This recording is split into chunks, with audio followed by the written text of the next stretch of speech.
voulu sacraliser la laïcité comme on a pu sacraliser la patrie, la nation, etc. Et je pense qu'au contraire, dans la notion de laïcité, qui n'est pas du tout anti-spirituelle, il y a un appel de la transcendance. Parce que, en séparant les églises de l'État, on dit aucune église, aucune croyance, aucune chapelle idéologique, qu'elle soit d'ailleurs politique ou religieuse, ne peut s'installer au centre de la cité humaine. Le Book Club avec Philippe Robichon sur Beurre FM. Le Book Club de Beurre FM, l'émission qui parle des livres avec ceux qui les écrivent, à ceux qui les lisent. Bon dimanche à tous. Mon invité aujourd'hui, c'est Abdenour Bidar. Bonjour et bienvenue. Bonjour. Français, croyant, musulman et auvergnat. Essayiste, vous êtes l'une des figures de l'islam libéral et vous publiez Le génie de la France, le vrai sens de la laïcité aux éditions Albin Michel.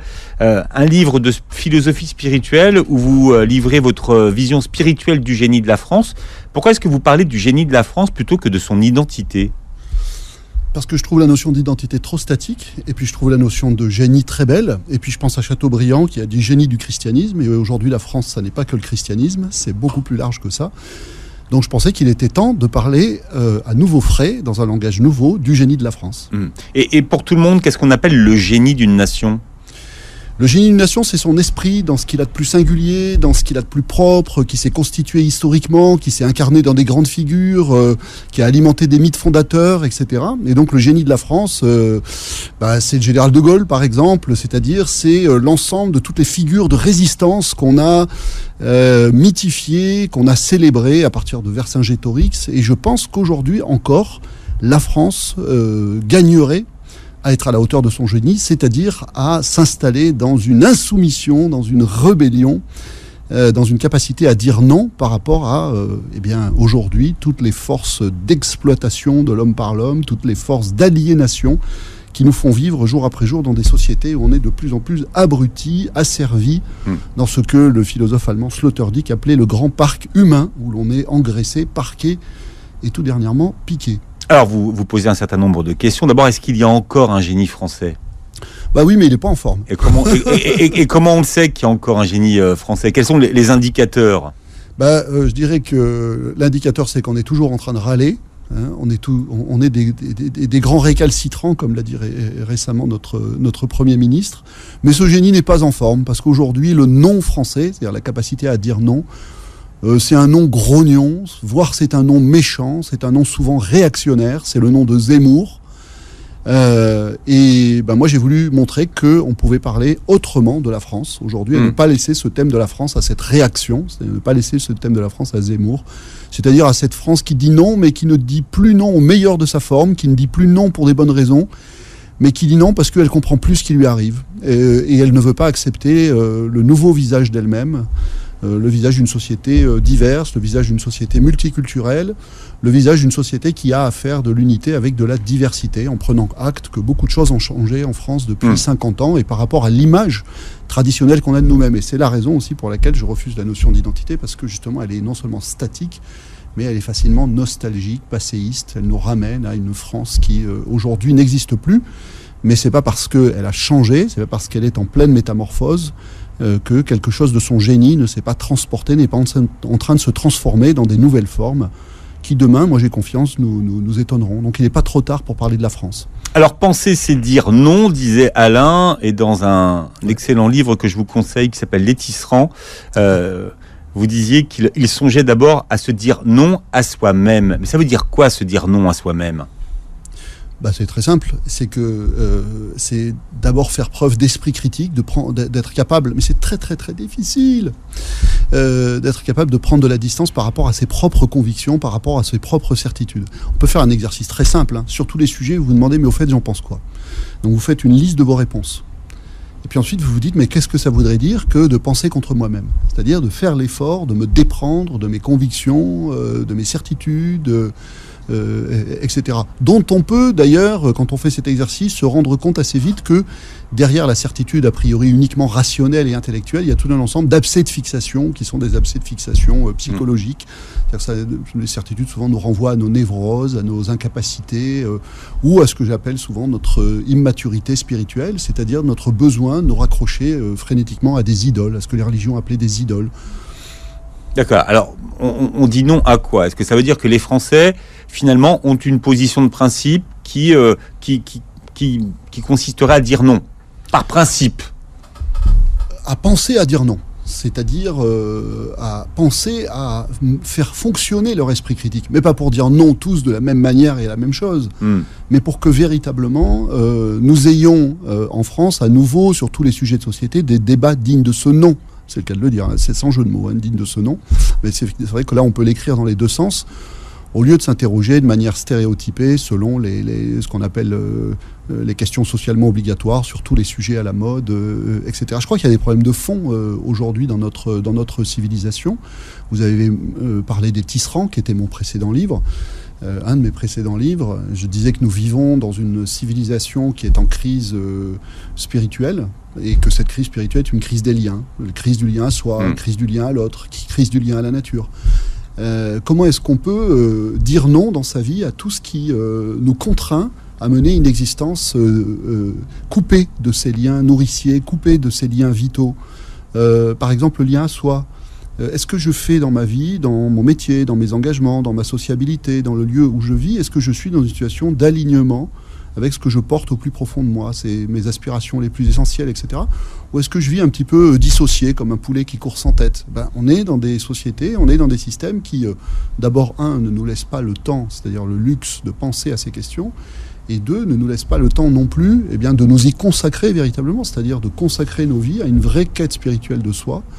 Voilà, donc peut-être qu'au-delà des sujets sur lesquels la télévision nous amuse, il y aurait peut-être des questions critiques et donc autocritiques sur la façon dont on vit, à se poser sur soi-même, pas tout seul. Vous citiez, je le cite dans le livre, Alain qui disait penser c'est dire non, et souvent les philosophes disent penser par soi-même, ce n'est pas penser tout seul. Et si on recommençait à penser véritablement ensemble, à ouvrir des espaces dans lesquels on réfléchit, à la façon dont on conduit nos vies, à la qualité des écosystèmes de vie, d'humanité qu'on crée.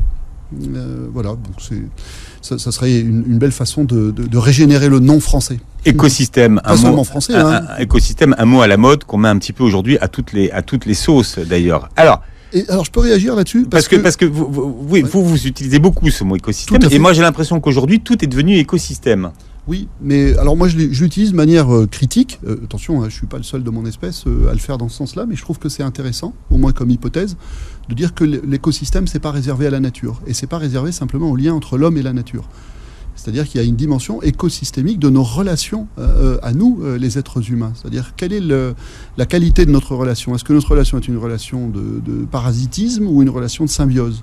Est-ce qu'on s'apporte quelque chose mutuellement qui est à la hauteur de ce que nous pourrions nous apporter en tant qu'être humain, pour mettre en croissance notre humanité, développer nos qualités de cœur, développer nos qualités d'esprit, etc. Donc, je le dis de manière, je dirais, critique par rapport à l'écologie standard. C'est-à-dire que l'écologie standard nous dit qu'il y a un lien à retrouver avec la nature et il y a des écosystèmes naturels à reconstruire. Mais moi, je pose la question, et qu'en est-il de nos écosystèmes humains, sociétaux, à une échelle globale, bien entendu, mais déjà à une échelle locale? Alors, pour qu'on comprenne bien l'esprit de votre livre, vous dites qu'en France, aujourd'hui, il y a une tendance à la sacralisation. Qu'on sacralise un peu tout. Notamment le politique, qu'on oppose, le sacré politique, qu'on oppose au sacré religieux. Alors, est-ce que vous pouvez nous expliquer en quoi le sacré politique se nourrit-il du sacré religieux ? Oui, alors je dis pas que c'est le cas aujourd'hui. Je dis que la France quand on parle d'un pays comme la France qui a une existence plurimillénaire, on est obligé de faire de l'histoire.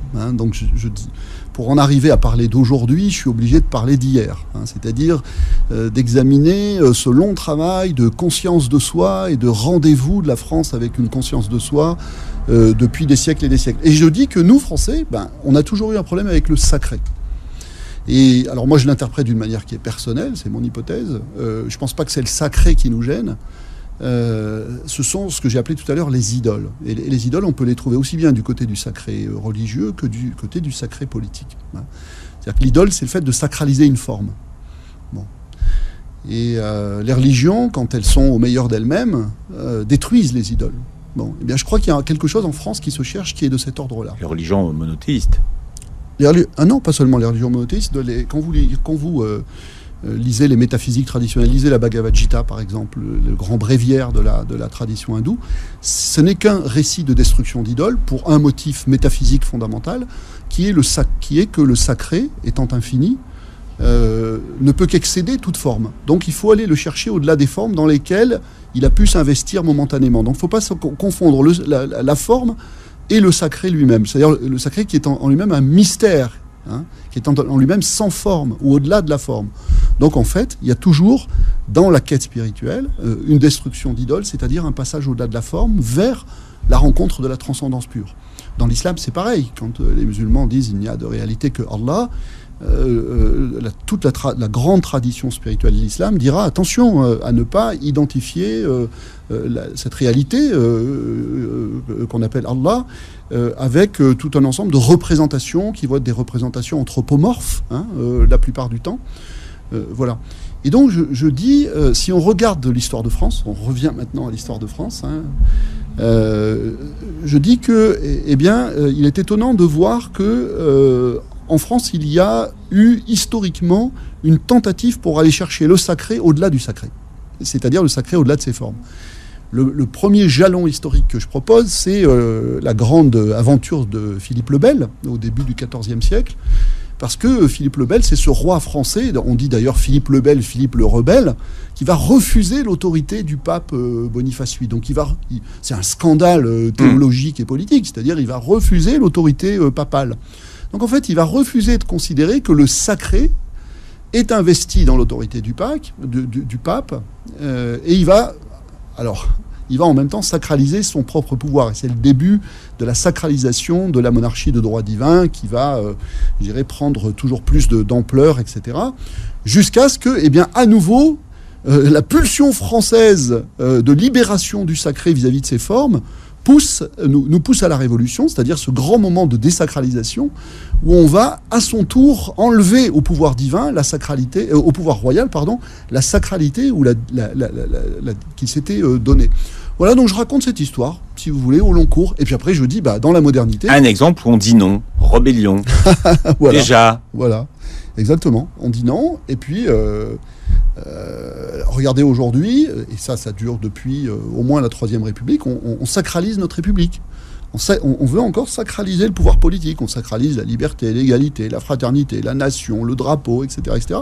Mais moi je dis non, la France c'est pas ça. La France c'est quelque chose qui nous oblige à aller voir toujours plus loin que ces idoles, encore une fois, qu'elles soient politiques ou religieuses. Abdenour Bidar, qui est l'invité du Book Club de Beurre FM à l'occasion de la sortie de Génie de la France, le vrai sens de la laïcité, aux éditions Albin Michel. Alors on va en parler de ce sens de la laïcité.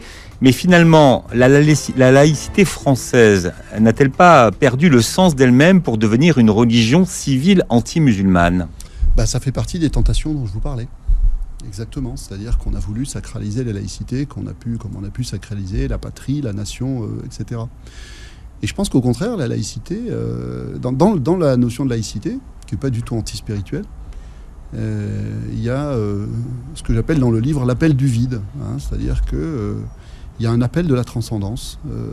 Pourquoi ? Parce que, en séparant les églises de l'État, on dit aucune église, aucune croyance, aucune chapelle idéologique, qu'elle soit d'ailleurs politique ou religieuse, ne peut s'installer au centre de la cité humaine. Voilà, donc il y a un geste là que je trouve spirituel autant que politique. Mais on met jamais en évidence cette dimension spirituelle de la laïcité.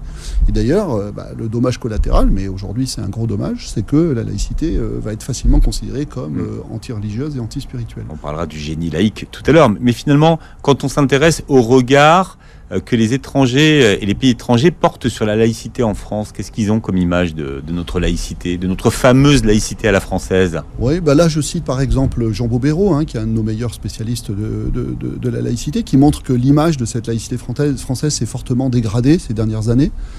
Parce que on s'inquiète à l'extérieur de nos frontières d'une laïcité qui paraît de plus en plus en guerre contre le religieux en général et contre l'islam en particulier. Donc je crois qu'il faut qu'on fasse attention, c'est-à-dire que moi je suis le premier à dire que on peut pas laisser sur notre sol proliférer l'intégrisme, le fondamentalisme, l'islamisme, mais je crois que ça passe aussi par tout un discours, et au-delà du discours, toute une attitude par laquelle on sait faire la part des choses entre l'islam et l'islamisme. Et je pense que faute de le faire, et à cause, évidemment, en ce sens-là, de tout un ensemble d'instrumentalisation politique de la laïcité, eh bien, elle s'est acquise une très mauvaise réputation, c'est-à-dire que elle apparaît de plus en plus comme un instrument anti-religieux, liberticide, autoritaire, etc., etc. Et je le déplore parce que je pense que ce principe a encore de beaux jours devant lui, hein, dans notre société postmoderne, mais à la condition que nous sachions bien, je reviens au thème essentiel du livre, penser c'est dire non, que nous sachions bien à quoi nous disons non. Ouais, enfin, le sous-titre est important de votre livre, hein, puisque c'est la véritable sens de la laïcité. Ouais. Donc, effectivement, est-ce que la France, aujourd'hui, est moins laïque qu'elle ne dit qu'elle est laïque ? Moi, je dirais que essentiellement, elle n'est toujours pas laïque. Essentiellement, alors, elle n'est toujours pas laïque. Oui. Je vais vous dire pourquoi. D'abord parce que, comme je le dis dans le livre, la laïcité est censée nous offrir non seulement une liberté politique, c'est-à-dire que vous soyez athée, agnostique ou croyant, vous devez avoir le droit de choisir votre conviction existentielle sans que ni l'État ni la religion puissent vous interdire ou vous imposer quoi que ce soit. Voilà pour la liberté politique. Mais ce qu'on ne dit jamais, et qui concerne toujours cette laïcité, c'est que, du même coup, c'est une liberté spirituelle. Et en ce sens-là, je pense qu'on n'a toujours pas commencé d'être laïque. C'est-à-dire que, qu'est-ce que ça veut dire que... Ou alors définir le sens de la spiritualité, peut-être que... Là, on va le définir. Oui, parce que voilà... Justement, oui. On va le définir.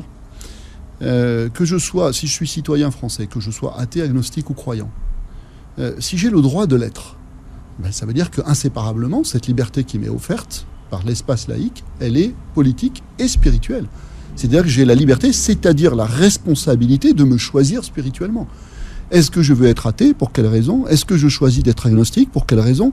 Est-ce que je veux être croyant ? Pour quelle raison ? Et si je veux être croyant, j'ai le droit et en même temps le devoir, la responsabilité de choisir à ma foi, pour ma foi, l'expression qui me correspond le plus profondément. Pas choisir selon mon caprice, selon une liberté, je dirais, capricieuse et superficielle, mais choisir selon ce qu'on appelait autrefois mon âme et ma conscience. Mon âme et conscience. Âme et conscience, oui. Mais qui parle comme ça aujourd'hui ? C'est-à-dire qui aujourd'hui dit que nous avons, en tant qu'être humain, la responsabilité spirituelle de nous choisir. Et voilà pourquoi je dis qu'on n'est toujours pas laïque, c'est-à-dire on n'est toujours pas entré dans une modernité spirituelle. Moi, je suis un spécialiste de Mohamed Iqbal, un grand penseur réformiste musulman, qui disait le point d'achèvement de la démocratie politique, c'est la démocratie spirituelle. Si je dis démocratie spirituelle aujourd'hui, c'est vraiment un oxymore pour la plupart des gens. Je promets qu'on fera une émission sur Mohamed Iqbal. En quel sens on peut parler de ça ? On fera une émission complète. Et pourtant, c'est absolument génial. Et voilà avec quoi, à mon avis, on a encore rendez-vous. Donc, j'espère qu'on va remonter la pente de ce point de vue-là et se doter enfin d'une liberté qui fait de nous pas seulement des citoyens, on répète ça, des citoyens, mais des êtres humains qui avons des besoins existentiels fondamentaux auxquels nos sociétés ne font pas justice aujourd'hui. Finalement, qu'est-ce qu'il est juste d'interdire en France ? Parce que c'est une question qui revient et qui sera au centre de la campagne présidentielle, faut être clair. Donc on les voit arriver avec leurs gros sabots. Oui, tout à fait. Moi, je pense que le périmètre de l'interdiction aujourd'hui est bon, c'est-à-dire l'interdiction de manifester une appartenance religieuse quand vous êtes un agent public. Ça, je pense que c'est important parce que vous êtes le représentant d'un État et cet État est laïque. C'est-à-dire que vous ne représentez pas simplement vous-même, mais vous représentez un État qui a choisi de n'avoir aucune couleur. Ce qui est la garantie, cette neutralité, de son impartialité. C'est-à-dire que l'usager, en face d'un agent public, reçoit par là même la garantie qu'il va être, je ne dis pas traité, parce que le mot traité est presque immédiatement péjoratif, mais considéré de la même manière. Par contre, à mon avis, et on le sent aujourd'hui, ce risque de durcissement de la laïcité, qu'on interdise les signes religieux dans l'espace public, qu'on veuille reléguer la religion dans l'espace privé, ça, à mon avis, c'est quelque chose qui n'est pas justifié. Ça fera partie des débats de l'élection présidentielle. Hein. Ça, oui, alors on peut en rire ou en pleurer. Moi, j'ai plutôt tendance à penser que ça va nous nuire, parce que, évidemment, le problème avec ces questions, qui sont des questions de fond, qu'on devrait aborder de manière dépassionnée ou désidéologisée, sont des questions qui sont continuellement instrumentalisées par les uns et les autres. Hein. Donc je pense qu'il y a peu de chances pour qu'on se saisisse aujourd'hui de cette question de la laïcité, mais de toutes les questions qui sont liées, notamment la question de la présence de l'islam en France, d'une manière qui soit véritablement intelligente et surtout capable de produire dans la société française la réconciliation dont on a besoin. Moi, j'ai plus l'impression aujourd'hui que, année après année, décennie après décennie, sujet après sujet, regardez terrorisme islamiste, gilets jaunes, crise sanitaire, on n'en finit pas d'avoir des discours publics qui continuent de nous dresser les uns contre les autres, au point qu'on se demande si certains ne veulent pas aller au carton, hein, c'est-à-dire à la guerre civile. Sur la question du séparatisme, vous vous demandez qui a commencé à se séparer de quoi. Donc finalement, qui Alors déjà, est-ce que le mot est bien choisi ? Non. Non, c'est un mot qui est terriblement politique, mais polémique, pardon. Mais vous savez, la polémique, bon, c'est pas mal. Non, mais la polémique, c'est de la politique, hein, vous savez, c'est... Oui, mais la politique ne devrait pas se réduire à la polémique. Et c'est bien là tout notre malheur, c'est que souvent l'un se réduit à l'autre. Mais la question que je pose, c'est effectivement qui a commencé à se séparer de qui. Moi, ce que j'observe dans notre espace social français, c'est la recréation d'inégalités absolument terribles. C'est-à-dire que notre espace social, les sociologues l'ont dit à foison ces dernières années, à l'envi, l'espace social s'est fragmenté selon la classe sociale à laquelle vous appartenez. Bon. Il s'est aussi fracturé sur le plan ethnique. Hein, et souvent, les fractures ethniques recoupent territorialement les fractures sociales. Donc, en fait, voilà pour moi la séparation dont on souffre. C'est-à-dire qu'on a, notamment à cause de la loi de l'argent, tout simplement, pour dire les choses comme elles sont, hein, c'est-à-dire que on vit dans un monde dans lequel, selon que votre porte-monnaie est bien ou pas bien rempli, vous avez le droit ou pas de vivre à tel ou tel endroit. C'est aussi simple que ça. Vous voyez ? Donc moi, je veux bien qu'on me parle d'un séparatisme qui serait causé par telle ou telle communauté, mais en réalité, pour moi, le problème fondamental, c'est le problème de l'injustice sociale d'un système qui marche sur la tête. Voilà. Je l'ai dit, ça, dans Plaidoyer pour la fraternité, je l'ai dit dans tout un ensemble de livres. Mais j'ai l'impression que ce n'est pas entendu parce que on est encore dans cette séquence longue. C'est-à-dire que c'est prendre ces responsabilités qu'on n'a pas envie de prendre, peut-être aussi. Oui, et puis prendre aussi oui, c'est ça, ces responsabilités, mais c'est-à-dire la mesure du problème, véritablement la mesure du problème. On est entré dans une séquence longue depuis 2001. Moi, j'ai l'impression que c'est la même séquence dans laquelle, l'Occident a décidé que le plus grand ennemi de la civilisation, c'était l'islam. Bon. Et comme en face, le monde musulman ne donne pas spécialement de signe d'intelligence, mais au contraire donne le bâton pour se faire battre régulièrement, pour alimenter cette image qui est déjà très négative du côté de l'islam, de l'Occident, eh bien, on a cette guerre culturelle qui polarise trop d'attention, à mon avis. Ça ne veut pas dire qu'il n'y a pas des problèmes de ce côté-là, mais ça polarise trop d'attention parce que, de toute évidence, dans notre société française, la question de la différence culturelle, la question de la différence ethnique, la question de la différence religieuse sont en réalité des questions qui sont aggravées et hystérisées par la différence de niveau économique. C'est la première fois que je reçois Abdenour Bidar avec nous pour parler de son dernier livre qui s'appelle Génie de la France aux éditions Albin Michel. Vous avez écrit énormément de livres qui parlent quand même beaucoup d'islam, hein, Abdenour. C'est ma passion. Abdenour Bidar avec Mamel Iqbal, dont on parlait tout à l'heure, qui est votre autre passion. Vous avez fait, j'allais dire poisson, mais vous voyez, parce que je pensais que vous auriez pu devenir trappeur à une époque, hein, puisque c'était votre premier projet de devenir trappeur. Vous auriez parlé un peu moins d'islam si vous étiez devenu trappeur. Oui, je l'aurais. Non, mais je pense que, en fait, c'était. Alors, ça date. Hein, j'avais raconté ça dans Self Islam. Quand j'étais au collège. Je crois qu'en réalité, c'était déjà le désir de pouvoir méditer tranquillement. Voilà, et qui est nécessaire à mon écriture. C'est-à-dire que c'est bien beau d'écrire, mais encore faut-il avoir des choses à dire, si possible intéressantes. Et donc ça suppose aussi d'être capable de se taire pas mal, et d'écouter pas mal, et de chercher pas mal, de chercher dedans, de chercher dehors, en se taisant un peu. Donc j'essaie d'équilibrer. Ouais. Votre légende personnelle dit que vous êtes devenu très tôt l'interlocuteur privilégié de votre maman, alors que vous aviez 5 ou 6 ans, votre mère médecin, convertie à l'islam. Elle était catholique de naissance. Et qu'est-ce que vous lui racontiez à 5 ans, votre mère, et qu'est-ce qu'elle vous disait? Bah alors d'abord c'est pas une légende, J'ai dit votre légende, voilà. Personnelle. Non mais en plus c'est vrai. Dans légende personnelle, il y a les deux. Bah, c'est-à-dire que moi j'ai été élevé par une maman qui était en fait une mystique. On était dans les années 60, donc il y avait l'appel.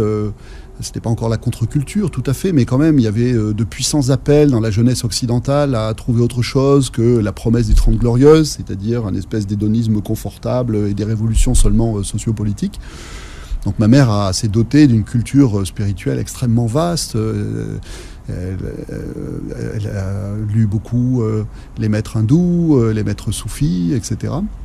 Et puis à un moment donné... elle a opté pour le soufisme en fait. Oui, elle a opté pour le soufisme et puis pour l'islam, hein, tout simplement, avec un attachement très fort et très étrange peut-être pour la figure du prophète. Alors, ma maman est une médecin auvergnat, fin fond du Massif central, donc il y a quelque chose d'un peu improbable, mais les voies du Seigneur sont impénétrables. Pays de légende. Ah oui, c'est un pays profond. En Auvergne, il y a beaucoup de choses qui circulent. C'est un pays très profond, très très profond. Mais et donc, de quoi vous parliez tous les deux? Des grands sujets. Moi, je pense que... Mais vous savez, beaucoup d'enfants posent des questions, qui sont des questions de fond. Moi, j'ai une petite fille actuellement, elle n'arrête pas de me poser des questions sur Dieu. Et souvent, je suis bien embarrassé pour répondre d'ailleurs. Exemple de question, allez-y, tiens. Comme ça, on va travailler tous ensemble, on a 3 heures. Pour répondre. Alors ouais, le jour, elle a fait très fort. Elle m'a demandé, mais papa, tu dis que Dieu, il existait parce qu'il a tout créé. Mais avant que Dieu existe, qui est-ce qu'il a créé? Voilà. voilà. Et comment vous vous en sortez alors, vous? J'ai appris, alors moi j'ai 5 enfants, donc ça fait un petit moment que j'ai fait ce genre d'exercice, que ce qui est important, c'est pas tellement la réponse, même une réponse qui va être profonde ou brillante, etc. C'est de prendre au sérieux la question et de faire entendre à l'enfant que là, il a vraiment mis la main sur quelque chose d'essentiel, une méditation essentielle, quelque chose qui est légitime, qui est juste, qui est nécessaire, et qu'il va pouvoir passer toute sa vie à s'interroger là-dessus en profondeur. Donc, il s'agit simplement de prendre le temps de méditer avec elle, de méditer avec lui, et de lui montrer qu'on réfléchit avec elle ou avec lui, et qu'on ne réfléchit pas seulement avec sa tête, mais avec son cœur. Voilà, donc on lui fait cette proposition poétique, elle-même un peu mystérieuse, de méditer avec son cœur, d'essayer d'entendre quelque chose dans son cœur et pas seulement dans sa tête. Mais moi, je ne vais pas aller lui dire, écoute, Dieu existe, il s'appelle Allah, et maintenant, il faut que tu fasses ta prière. Ce n'est pas du tout l'objet. L'objet, c'est d'accueillir son questionnement, et puis aussi de créer, parce qu'il y a la question de l'éducation et il y a la question de la famille. C'est-à-dire qu'elle ait cette expérience, quand elle est petite, de la famille comme un lieu, comme un milieu, voilà les écosystèmes dont je parlais tout à l'heure, qui est favorable ou propice au questionnement spirituel. À partir de là, bon... D'accord. Alors vous avez votre mère qui était mystique, vous avez votre grand-père qui était communiste. Mon grand-père, c'était un résistant, il s'est évadé 2 fois des camps de travail, donc il s'est fait, la première fois, il s'est fait bien rosser. Mais il me disait toujours quand j'étais petit, il me disait, écoute, tu sais, quand tu es prisonnier, c'est un devoir de s'évader. Voilà, donc... no comment. No comment, voilà.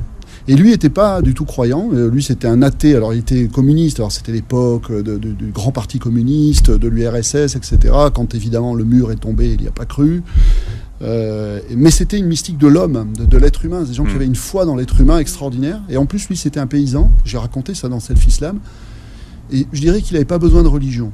C'est-à-dire qu'il avait un lien à la terre, justement, dans le Massif central, on le sent très fort, c'est une terre très puissante. Il avait un lien à la terre, fait qu'il était relié. Donc moi, ça ne me dérangeait pas trop. Alors il essayait de me convaincre que Dieu n'existe pas. Relier ses religions. Que ce soit l'islam, le judaïsme, le christianisme, que ce soit, il me disait, c'est des histoires de bonnes femmes, c'est des sornettes, c'est de l'obscurantisme, etc. Et on discutait. Mais là aussi, il y avait un espace, il était ouvert à la discussion. Voilà. C'est pour voir d'où vient votre esprit critique. Et puis à 19 ans, vous intégrez une confrérie soufie. Oui. Et vous partez à la recherche de la transcendance. Est-ce que vous avez trouvé la transcendance ? Oui, je pars une nouvelle fois et par d'autres voies à la recherche de la transcendance. Parce qu'en fait, je crois que c'est l'histoire de votre vie. Bah oui, c'est l'histoire de ma vie. Parce Ouais. que alors j'essaie de m'intéresser au reste pour rester un garçon bien élevé, et puis parce qu'il faut gagner sa vie et manger. Mais en fait, il n'y a que ça qui m'intéresse. La transcendance, ça ne nourrit Bah pas ouais, finalement. C'est ça qui m'intéresse. Ouais. Ce que je dis à la fin du livre, je cite François Mauriac, qui était un de nos grands écrivains français. François Mauriac, il disait « Je ne m'intéresse aux questions d'en bas que pour des raisons d'en haut ». Pas mal. Elle est bien celle-là. J'ai pas trop Punchline. mieux. Je vais laisser le dernier mot parce que j'avais pas mieux. Vous parlez d'une alliance entre le spirituel et le politique. Là, vous sentez qu'aux prochaines élections, il va y avoir une alliance entre le spirituel et le politique ? Non, mais bon, vous savez, le philosophe, c'est un idéaliste, Ouais. indécrottable. Donc, si je commençais à me poser la question d'un réalisme intelligent, j'écrirais pas de bouquin. Moi, j'essaie de donner des horizons. Parce qu'on a aussi besoin d'ouvrir des horizons. Et puis, même si les choses se réalisent pas à une grande échelle, ce que je dis, j'en ai l'expérience depuis des années, c'est quelque chose qui va inspirer les gens à des échelles beaucoup plus petites. Justement, ces petits écosystèmes dont je parlais. Il y a une phrase que je répète souvent en ce moment, Écosystème spirituel. Ouais, écosystème spirituel. En ce moment, il vaut mieux être Noé que Moïse. C'est une façon de dire que si déjà on arrive à créer des petites arches, plutôt que d'annoncer la vérité au peuple, bon, ça sera à la mesure de notre humanité. Et puis après, il y a des choses qui ne nous appartiennent pas aussi. Pourquoi est-ce que vous ne croyez pas à ce fantasme véhiculé de l'installation de l'islam politique en Europe ? Parce que je pense que c'est pas la tradition, c'est pas notre tradition culturelle. C'est pas. D'abord, je pense que c'est pas ce que l'islam peut faire de mieux ici. Le mythe du grand déplacement, enfin bref. Du grand remplacement. Du grand remplacement. Non, mais ça, je veux dire, moi j'essaie de réfléchir. Non, mais je me dis ça parce que ce seront des thèmes de campagne. Hein. Oui, tout à fait. Et en tant que thème de campagne, il va bien falloir installer un contre-discours pour essayer de faire comprendre aux gens que non, on peut réfléchir autrement qu'avec ce genre de fantasme. Mais bon, force est de constater qu'aujourd'hui, ce qui fonctionne, c'est tout ce qui va attiser la peur, tout ce qui va attiser le rejet, la défiance, etc. Comme je vous le disais tout à l'heure, on est dans une séquence politique longue où la France a eu peur. Les gens ont eu peur. Oui. Ils ont eu peur du terrorisme, ils ont eu peur des gilets jaunes, ils ont eu peur maintenant du Covid. Donc ils vont vouloir de l'ordre et de la sécurité et des gens qui vont leur dire, écoutez, on va remettre l'église au centre du village. Ouais, moi, je pense qu'on peut faire un petit peu mieux que de réagir comme des animaux peureux et essayer de penser les défis qui sont aujourd'hui devant nous. Les Français, quand ils ont peur, ils vont vouloir changer ou finalement, parce qu'ils ont peur, ils vont vouloir conserver le pouvoir qui est déjà en place ? Je sais pas. Alors Est-ce que quand on a peur, on change ? Je pense que quand on a peur, on peut que changer vers le pire. Voilà. C'est-à-dire que ce qui nous pend au nez, à mon avis, ce sont des pouvoirs toujours plus sécuritaires, autoritaires, etc. Et comme d'autres, pas seulement des intellectuels, mais je relisais encore Edgar Morin là-dessus, qui est très très pessimiste, puis un peu lucide, parce qu'il est quand même, il en a vu d'autres. On va vers des pouvoirs, c'est-à-dire on va vers une démocratie qui devient de plus en plus fantôme. Voilà, donc je suis quand même assez pessimiste à court terme.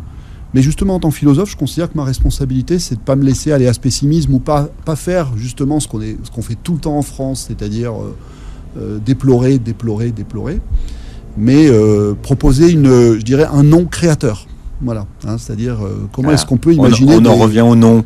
Bah oui, on en revient au non, puis ça donne le génie de la France, c'est-à-dire quelque chose qui est optimiste, qui dit qu'on peut faire mieux, on peut se retrouver nous-mêmes, tout en se réinventant, pas en redevenant ce qu'on était hier. Ça donne les tisserands aussi, c'est-à-dire le mot d'ordre des tisserands, c'était réparer ensemble le tissu déchiré du monde. Bah là, il y a tout un programme. Mais c'est pas un programme politique, je me présente pas aux élections, je suis philosophe, donc ça va te faire réfléchir. On se quitte en chanson, le plaisir de réécouter Rachita, Douce France, avec le groupe... Carte de séjour. Abdenour Bidar, merci d'avoir été avec nous. Je rappelle que votre dernier livre s'appelle Le génie de la France aux éditions Albin Michel et vous étiez pour la première fois l'invité du Book Club. Bon dimanche à tous.